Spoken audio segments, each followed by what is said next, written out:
centroamericano, un análisis desde el punto de vista histórico de cuál fue el proyecto programático de Sandino, que como ustedes saben es el fundador de una herencia política de gran relevancia en Nicaragua, y para eso tenemos el gusto de contar con un experto en el tema, el doctor Alejandro Bendaña. Él es historiador y tiene 2 publicaciones sobre el pensamiento de Sandino, y entonces nos alegra mucho, Alejandro, que nos hayas dado tiempo para la presentación que vas a hacer, pero también que nos hayas acompañado estos 2 días. Les pido un aplauso, por favor, para el doctor Alejandro Bendaña.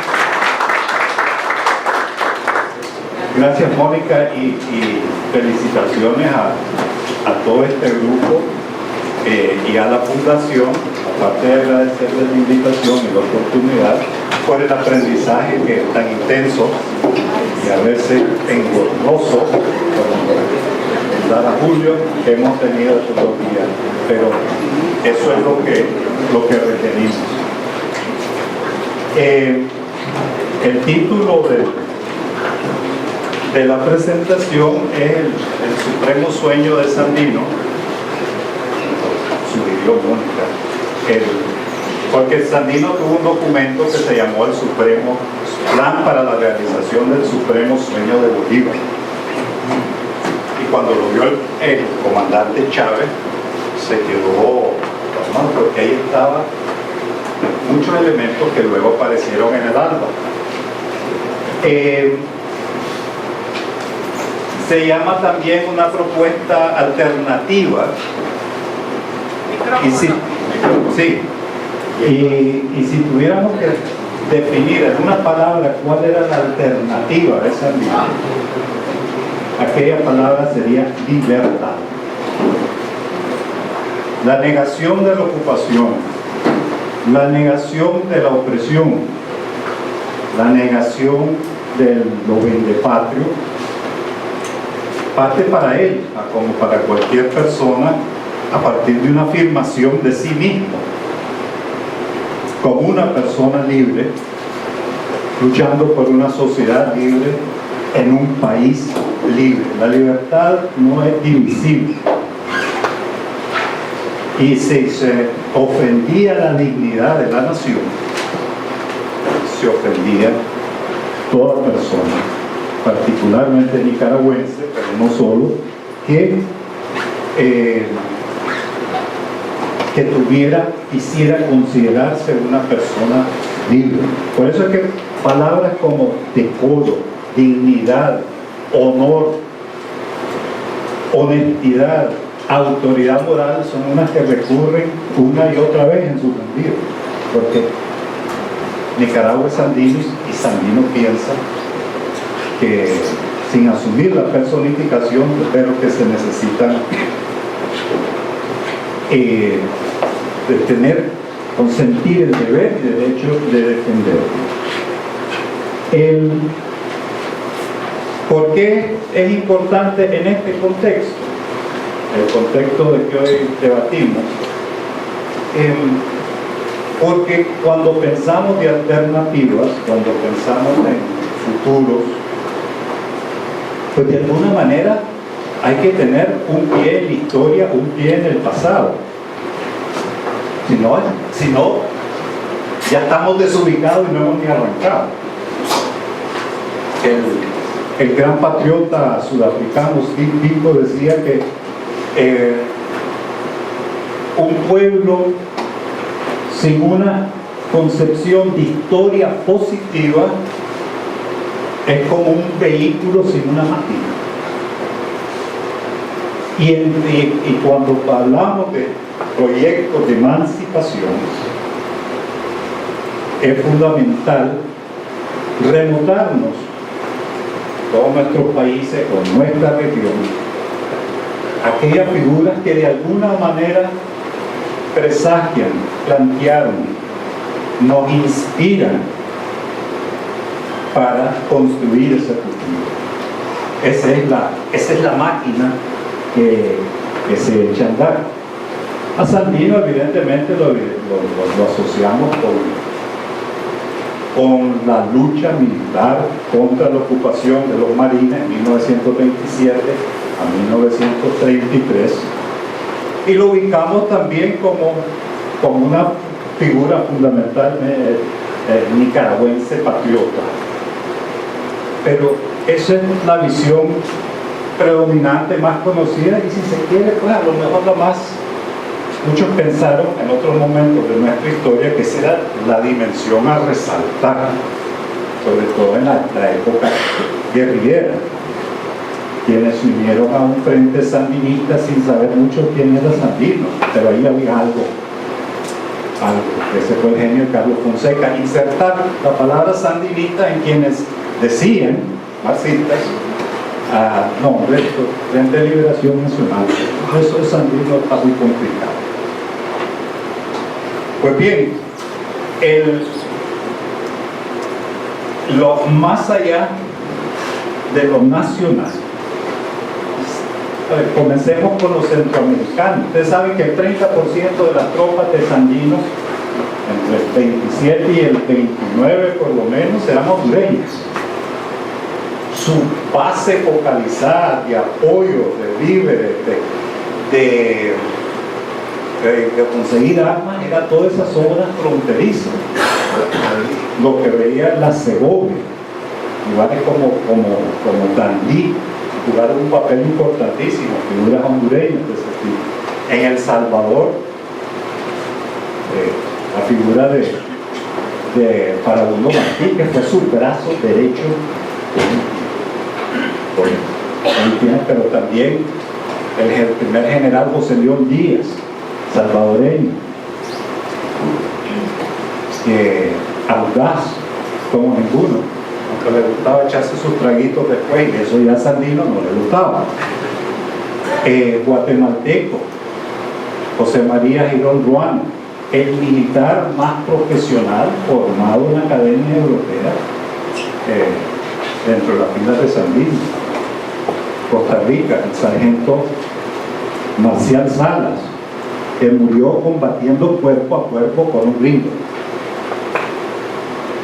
y fue ascendido póstumamente a capitán, y así peruanos como padres, venezolanos, colombianos, pero esa dimensión centroamericana yo creo que es especial y vale la pena rescatarse. Más allá de lo militar, más allá de lo militar, Sandino tenía un proyecto político. Es decir, viéndolo negativamente, simplemente sacar a los gringos no era conseguir la plena soberanía, la soberanía libertaria. Sacar a los gringos para dejar el país en manos de una clase, de un sector vendedizo, pues no hubiera sido congruente con una propuesta de libertad. Sandino hizo su formación, acuérdense que nunca ni llegó a terminar primaria, se fue a México allá a mediados de los años 20 y tuvo la fortuna para nosotros de haber caído en el nido más radical de la Revolución Mexicana, que era Tampico, en el puerto de exportación donde se montaba la industria petrolera en manos de ingleses y americanos, y él es un trabajador calificado, y ahí aprendió de los sindicalistas, sus lecturas, su socialización en ese medio, y de ahí ya salió con algunas ideas fundamentales, las que podremos discutir. Pero entre esas ideas está ya, porque se da cuenta, Nicaragua pasa a ser los marines vuelven a intervenir, el presidente Moncada Moncada acepta esa intervención, y Sandino de alguna manera tuvo que apartar su proyecto político para centrarse en la lucha militar.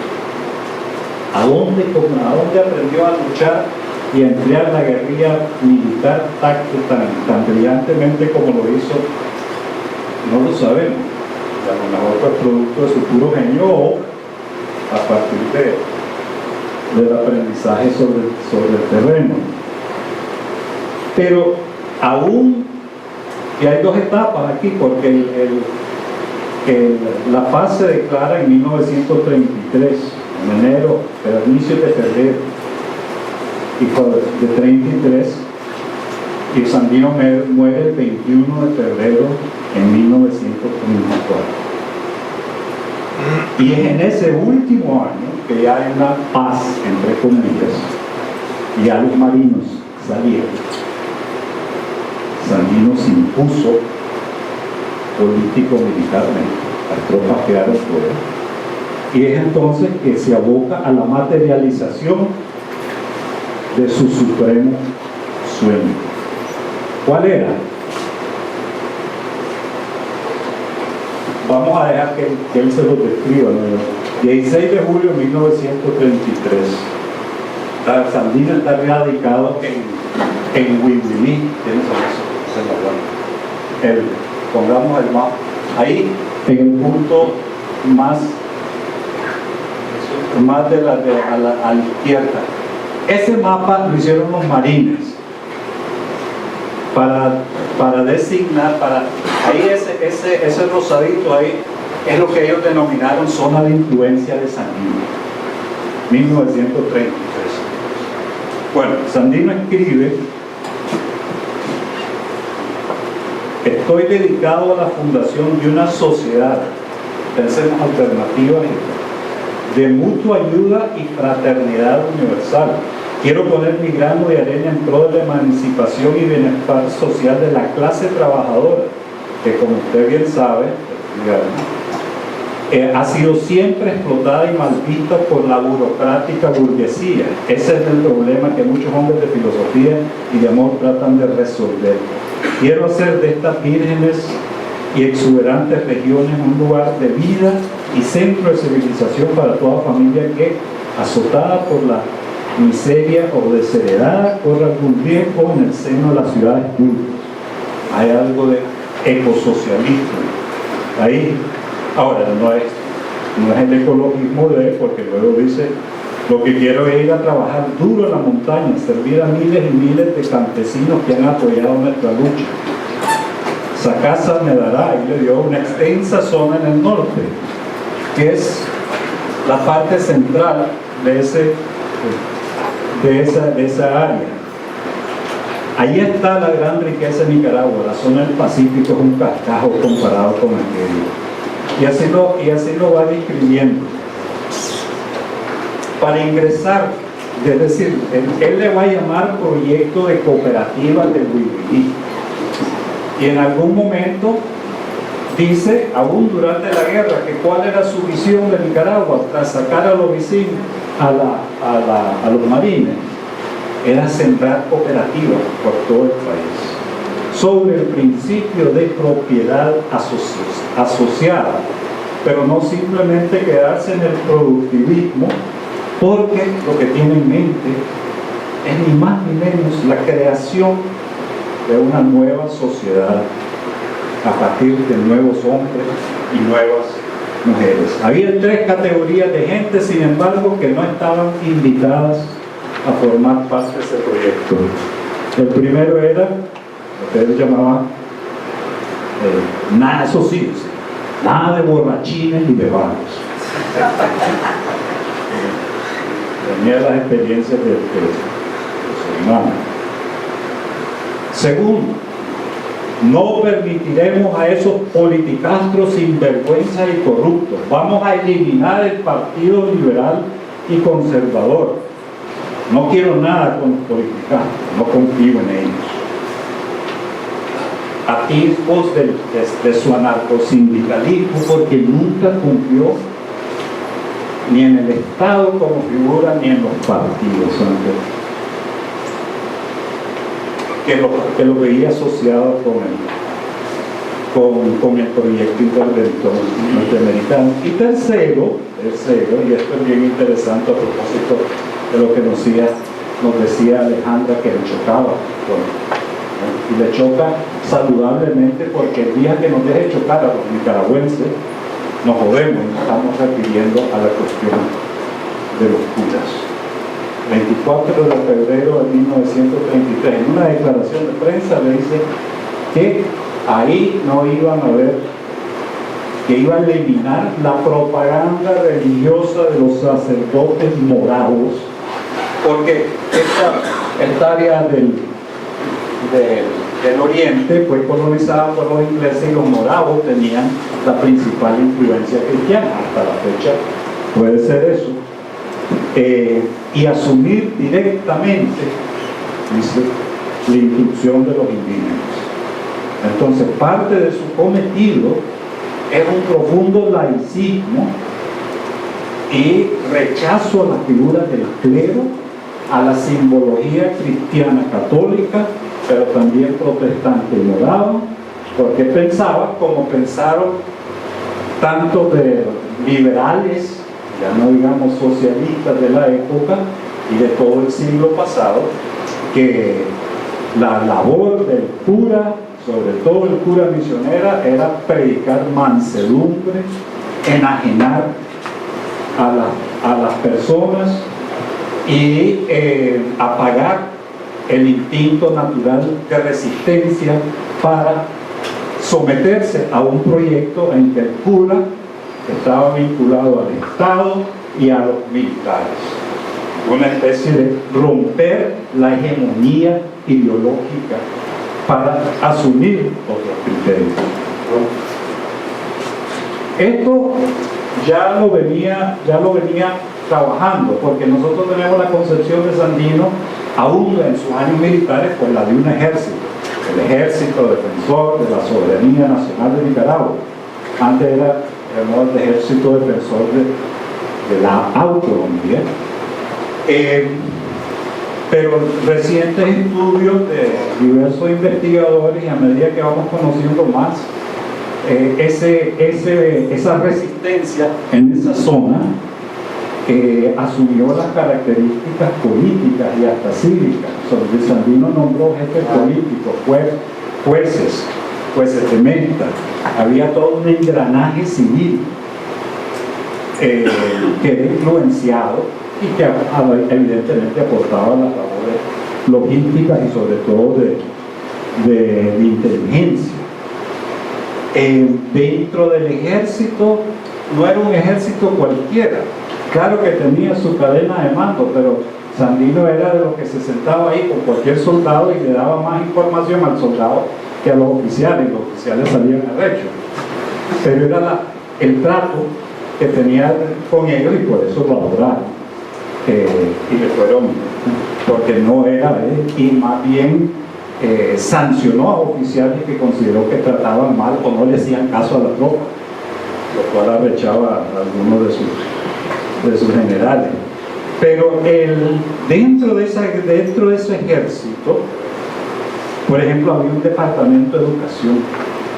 En el pensamiento de Sandino, el libertario, la educación era fundamental, porque es un proyecto también de transformación cultural.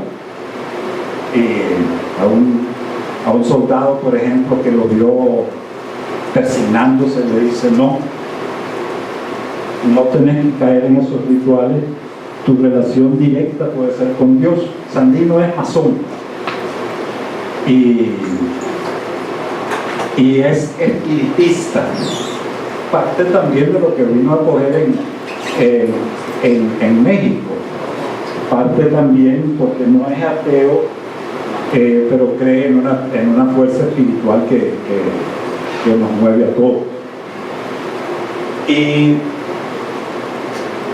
la educación era fundamental para borrar ese tipo de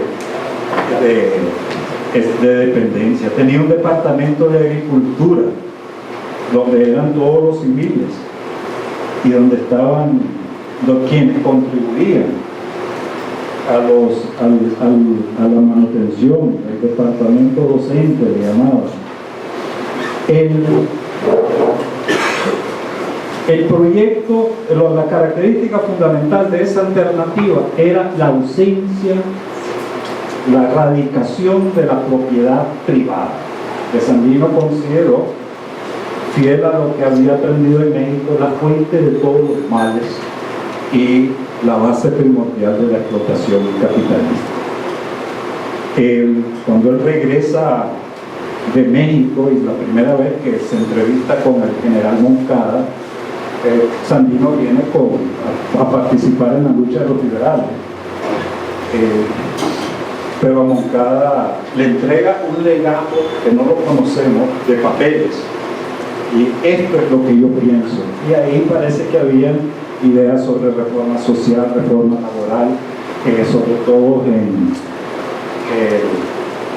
para propuestas legislativas, pero también describe su pensamiento económico, y al final tiene una frase que le puso los pelos de punta a Moncada, y eso concluyo diciendo: la propiedad es robo, que es el precepto aquel central de los primeros anarquistas, de Proudhon.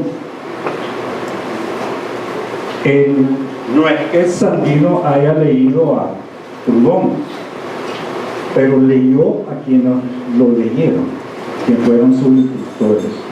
La otra influencia fundamental, sobre todo en lo anticlerical, era Kropotkin, Pierre Kropotkin, que decía que la única iglesia que ilumina es la que abre. Y son cosas que la simbología, las ideas, los emblemas le van quedando. Con esto quiero decir que Moncada lo consideró de repente: no, este hombre es un radical, y más cuando anda con una bandera de rojo y negra, la bandera de lucha de la clase trabajadora, le pone cruz y calavera, y Moncada le dice en otra ocasión: quite eso, no somos piratas. Y Sandino, él cuenta, lloró, lo quiso, pero a la semana lo volvió a poner otra vez, y luego cuando rompe con Moncada se queda con esa misma simbología. ¿Cuál es la importancia de lo ideológico aquí en Sandino de cara a lo que estamos discutiendo? Hay una propuesta esencialmente socialista que espeluznó a quienes hicieron este mapa, y que al fin y al cabo los gringos lo mandaron a matar. Pero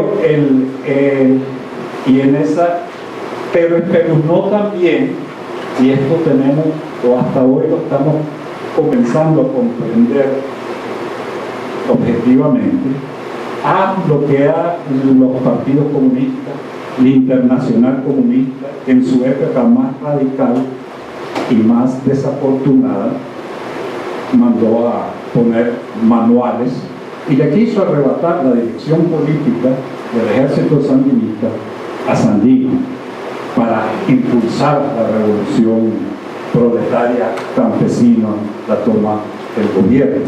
Pero aparte de eso, y trasladado ya 2 o 3 o 4 décadas, Sandino hubiera sido, además, el socialismo de Sandino tenía más que ver con lo que describía Marín, el socialismo utópico, que es lo que se llegó a denominar el socialismo real, el proyecto ya leninista de construcción de Estado y de partido, y quienes acabaron condenando a Sandino en el 30, cuando estaba más necesitado, y dijeron que el héroe de la Segovia se había convertido en un traidor. Y esto, desafortunadamente, minó aquella relación que pudo haber sido, pues, beneficiosa de alguna otra manera.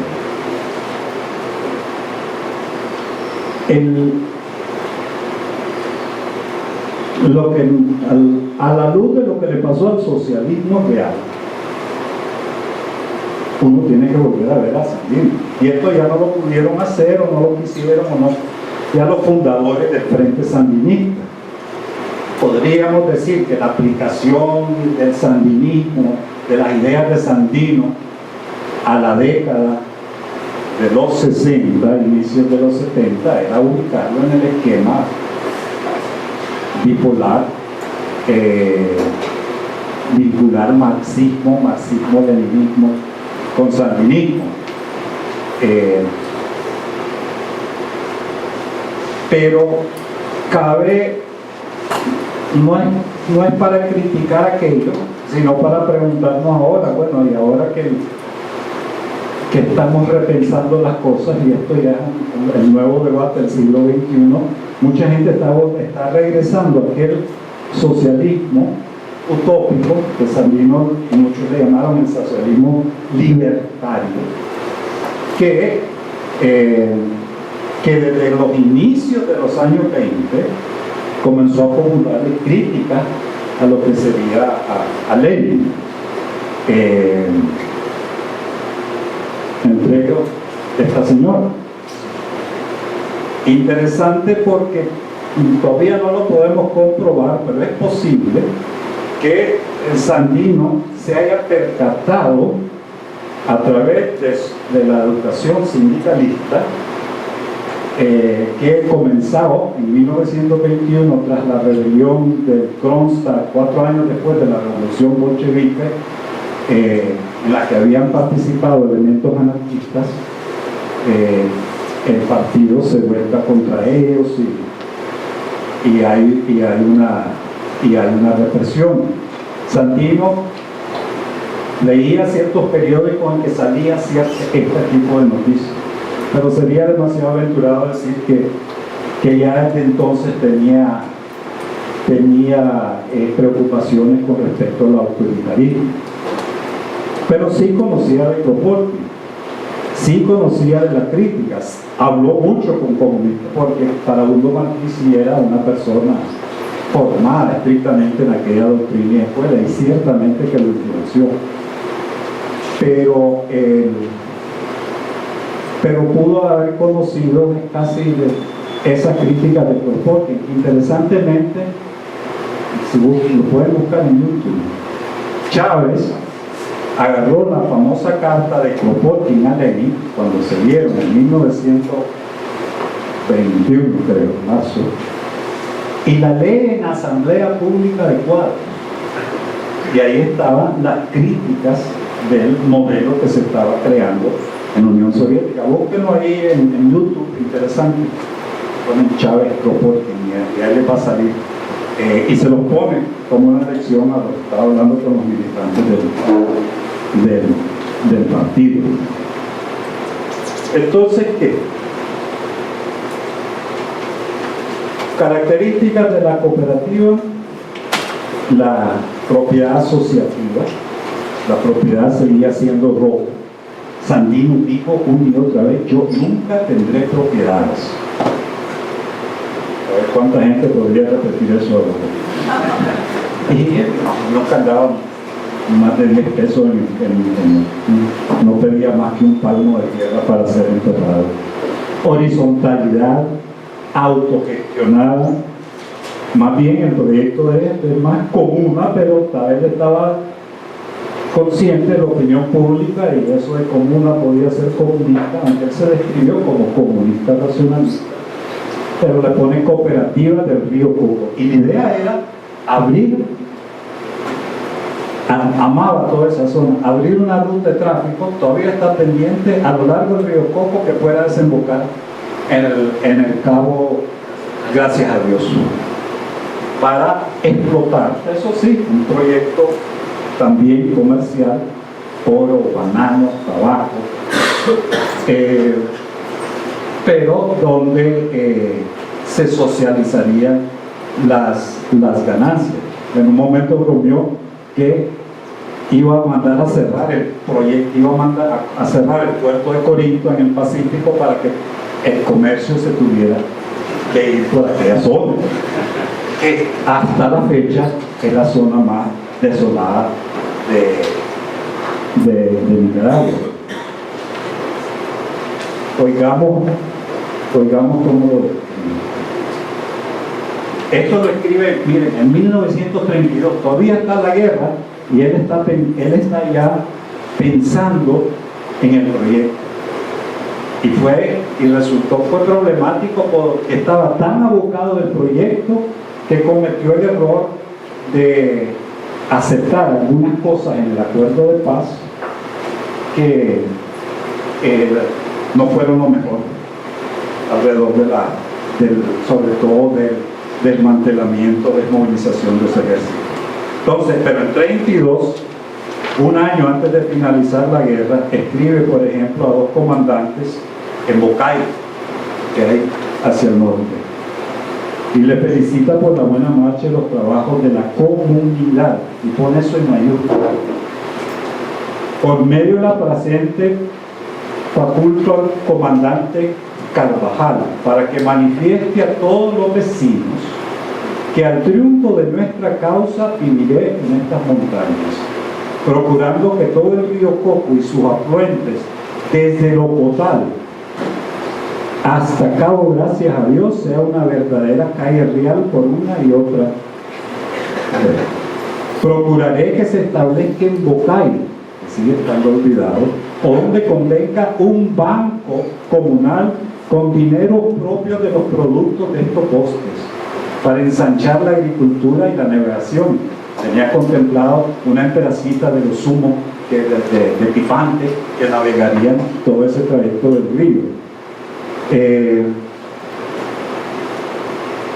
Tratará de romper los raudales con dinamita, procurando que las embarcaciones de gasolina remolquen botes desde Santa Cruz hasta el Cabo Gracias a Dios. Recuérdense que Sandino viene, antes de salir de Nicaragua, en sus años mozos, fue un comerciante de grano muy familiarizado con la agricultura. Entonces tiene piensa también como productor y sabe de mercados y qué es lo que se vende y la calidad de productos como el tabaco. Dice para que quede abierto al libre comercio entre la Segovia y la costa atlántica. Igualmente se instalará una línea telefónica a los márgenes del Coco, de los Total hasta el Cabo Gracias a Dios, lo que nos mantendrá al habla con todo el nuestro de nuestra república. Los somocistas y la derecha y los gringos lo acusaron de querer hacer una república independiente, y no fue el proyecto de él. Más bien en las cláusulas del convenio de paz aparece que Huihuilí, el distrito central, fuera declarado municipio, como para que contara con un mayor grado de autonomía. Además, la instrucción pública entre nuestros indios la desarrollaremos potentemente, así como toda clase de arte y oficios. Deben de convencerse esos vecinos de que solo el triunfo de nuestro ejército es el que podrá salvar a todo nuestro país en general, porque entonces no mandarán los extranjeros en Nicaragua, ni los perros traidores. El mando estaría en poder de los legítimos nicaragüenses. Es un análisis de clase, pero de la burguesía dependiente del imperio, que para él no califican como nicaragüenses. Hay legítimos nicaragüenses y hay patrias. Y los indios sumos, mosquitos y zambos ya tendrán también la oportunidad de ser gerentes y vaqueros de su cooperativa comuna naviera. La relación de Sandino con las comunidades indígenas es mixta. Puedo decir, la mayor parte lo apoyó, pero las que estaban más influenciados por los moravos y la presencia comercial más pegados a la costa, era menor. Pero que eran parte de su ejército lo era, y fieles a él. El problema que ocurrió a propósito fue que el general Pedro Altamirano, no Pedrón, pero Altamirano, mató a un misionero miquito gringo alemán, Bresselberg, allá entre el 32. Y hasta la fecha es recordado como un santo en aquella región, y me da mucho, no se le quita la cabeza, influenciado por un morado, de que fue Sandino el que lo mató. La realidad es que no había órdenes de cuidárselo, pero y ahora se ha descubierto que efectivamente le estaba pasando información a los marinos, de manera que Altamirano cumplió, pero porque la orden era atacar a los americanos. No, el hombre tenía nacionalidad alemana, pero estaba casado con una americana. Entonces, ¿qué iba a saber Pedrito de todo eso? De un chole.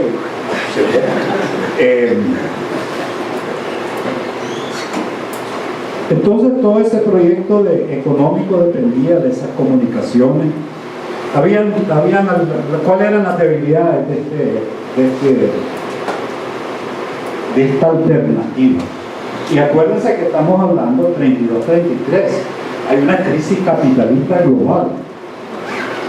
El comercio y los ingresos del gobierno central han colapsado.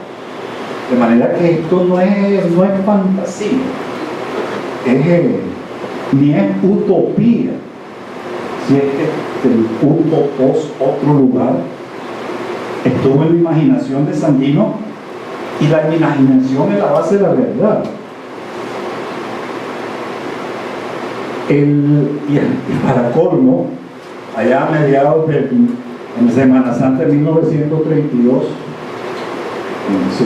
vino un terremoto que destruyó a toda Managua, y entonces la gran conclusión de todo el mundo es que Dios está con Sandino, porque destruyó los cuarteles de la Guardia.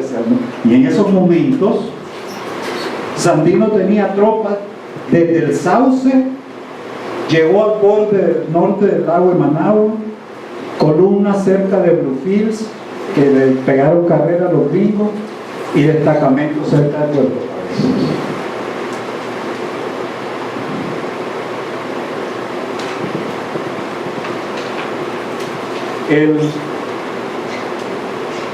Mujeres en plan de igualdad.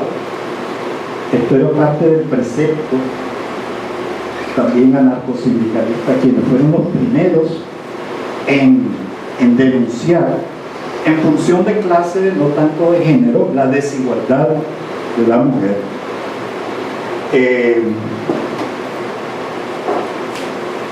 Y un proyecto que también internacional, porque dijo, aquí podían venir de cualquier tierra a asentarse.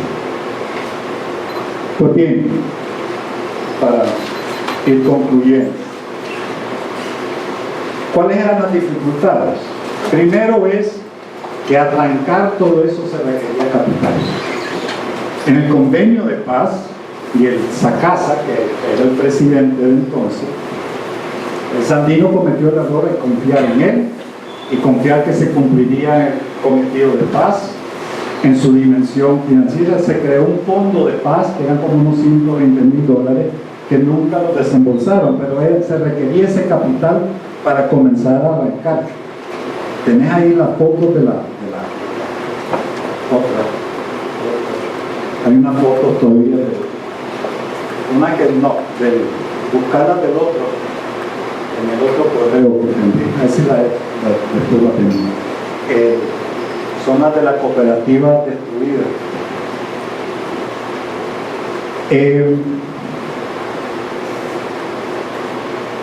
Entonces eso es un problema y por eso tiene que viajar. Segundo, y esto fue central, Sandino, bajo los términos del convenio, solo se quedó con 100 hombres armados, una que llamaban la fuerza de emergencia, los mejores, y con ciertos dotes, digamos.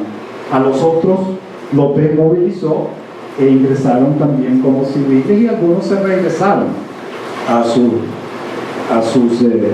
a sus hogares. Muchos de los hondureños también regresaron en ese tiempo.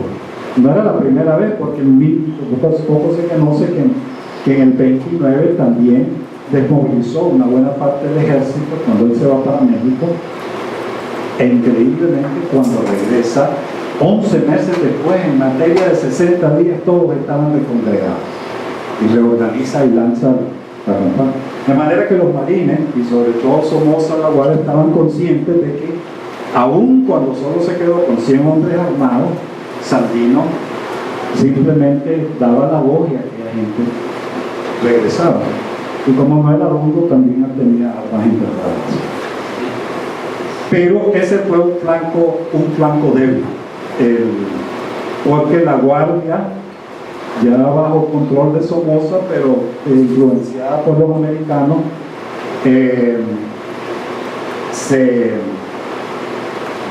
al día siguiente de la paz ya estaban desplegando sus tropas alrededor de toda esa zona y fueron hostigando a los oficiales. Nunca respetaron los términos. Entonces, segunda razón por la cual Sandino debe de regresar. En términos ya más teóricos, el problema sería si es posible construir estas zonas autónomas fuera del marco de un Estado nacional y de una fuerza militar de defensa que te defienda contra una intervención imperialista. Esto no lo conjugó bien. Sandino pensó que los americanos iban a volver a intervenir.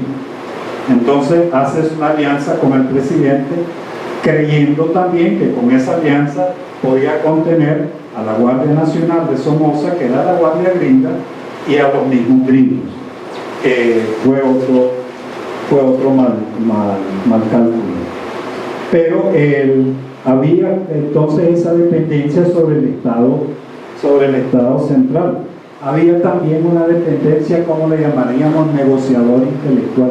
Parte del precio de haber roto con la Internacional Comunista es haberse desprovisto de cuadros como Martí y otros que llegaron, que le hubieran servido a la hora de las negociaciones. Parte del precio fue, y eso lo apunta también Oscar René en un libro bueno que tiene sobre Sandino,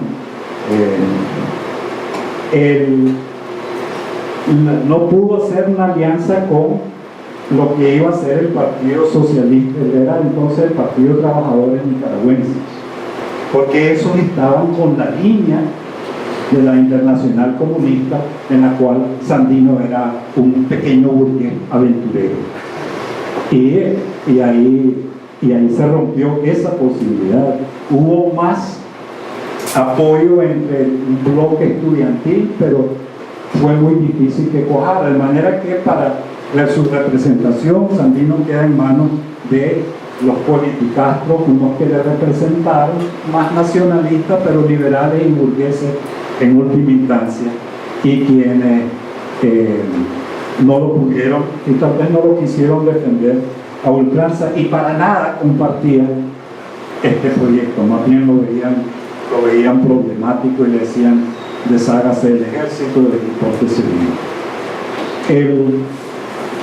Y hace en el último viaje que hace a Managua, febrero de 1934, venía a arreglar ahí las cosas de una maquinaria para iniciar una explotación del oro con la poca tecnología que había, conseguir algunos capitales, ver algunas cosas de los víveres. Esa casa lo recibe en la tarde y en la noche lo explota.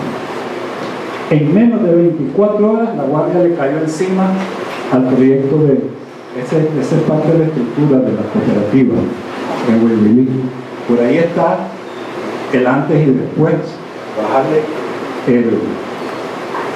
Masacraron a los 300 integrantes.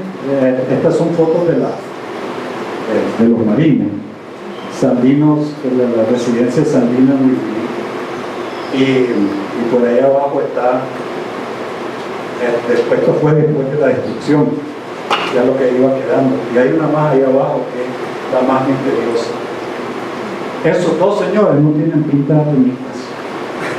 La operación fue dirigida por los norteamericanos y ahí se están cortándose los hijos de su madre como dos conquistadores frente, pero son parte de esa fotografía que se han encontrado el historiador Michael Schroeder y que aparecen en la web si alguien la quiere buscar. En fin, en eso queda. ¿Cuál es el legado? Yo creo que lo fundamental es la idea del socialismo en su versión no autoritaria, como le decían, cuartelaria. El socialismo que fue fuente de todo el tanto sueño en el siglo XX, pero también fuente de pesadillas estalinistas,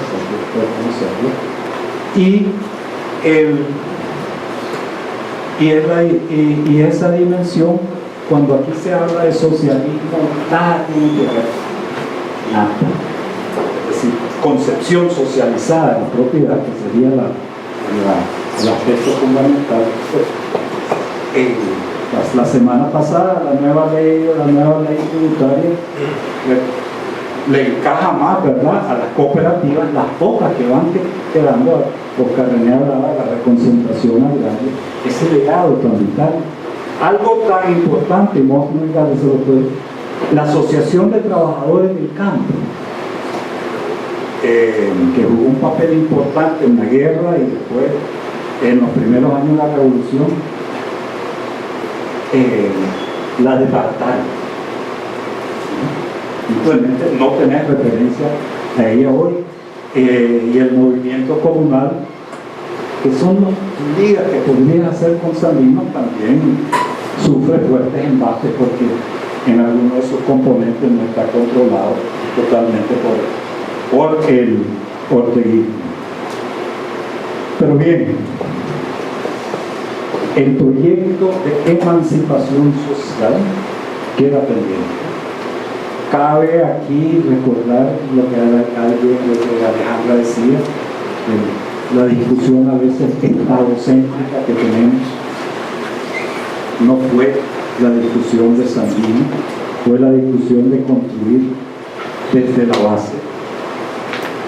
Y cabe también recordar que el objetivo era emancipación social y libertad. Sigue el debate, bueno, ojalá hubiera un debate sobre si Marx directamente influenció a Sandino. Se podría decir que Sandino estaba más cerca del socialismo del primer Marx. El libre desarrollo de cada uno es la precondición del libre desarrollo de todos. No perdió de vista el individuo, el Marx de los manuscritos de 1844 y tal vez no tanto el Marx de la dictadura del proletariado. Pero estar ahí sigue siendo un modelo válido, sigue siendo algo que se debate en el mundo, y que aunque le tengamos resquemores a nociones como anarquismo, etcétera, si las ubicamos históricamente, todavía nos dejan mucho que pensar. Muchas gracias.